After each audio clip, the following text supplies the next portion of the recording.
د روان بین الافغاني کنفرانس په اړه لنډ معلومات راکړئ. تر اوسه پورې څنګه روان دی او تاسو یې څنګه ارزیابي کوئ؟ بسم الله الرحمن الرحیم. نحمده و نصلی علی رسوله الکریم. اما بعد، برای شما بهتر معلوم است که دو روز می شود کنفرانس بین الافغانی جریان دارد. در یک فضای بسیار خوب، مسالمت آمیز، افغان ها در مابین خود جر و بحث دارند، درباره مسائل مختلف با هم بحث و مباحثه دارند. الحمدلله یک گام مثبت است. تا حال برای حل قضایای افغانستان ما این کنفرانس بین الافغانی را یک گام مثبت تلقی میکنیم. دلته تاسو هم خپل نظریات څرګند کړل او همداسې افغانانو خپل نظریات څرګند کړل. تاسو د افغانانو مشترکه غوښتنه څه ولیدل؟ د دوی مشترکه غوښتنه چی شته؟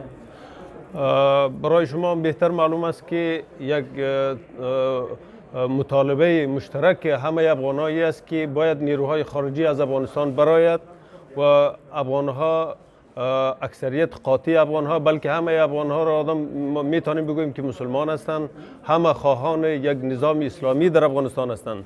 وقتی که نیروهای خارجی از افغانستان برآیند، ما امیدوار هستیم که افغان ها با هم میشینند در سایه یک نظام اسلامی.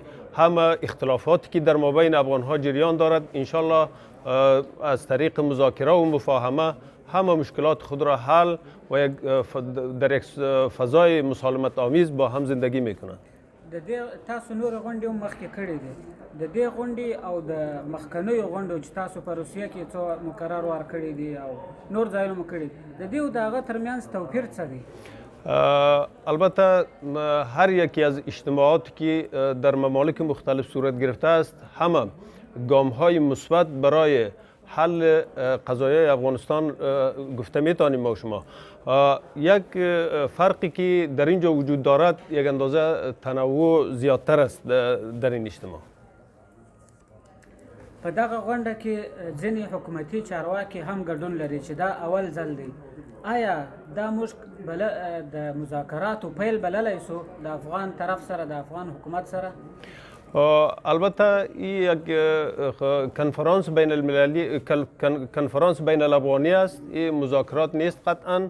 البته یک تعداد افرادی که از جهات مختلف در اینجا اشتراک کردند، اونها به ظرفیت شخصی خود در اینجا اشتراک نمودند. این به معنای مذاکرات شده نمیتواند. البته این یک کنفرانس بین الافغانی است. همه افغان ها نظریات خود را، دیدگاه خود را درباره افغانستان آینده اظهار می‌دارند. نن د کنفرانس دوهمه ورځ ده چې اوس یې د پای شیبې دی. آیا یو پریکړه لیک یا یو تفاهم لیک یو شی د دې اعلامیې سره وځي یا یو اعلامیه د دغه کنفرانس څخه تاسو راباسئ که نه؟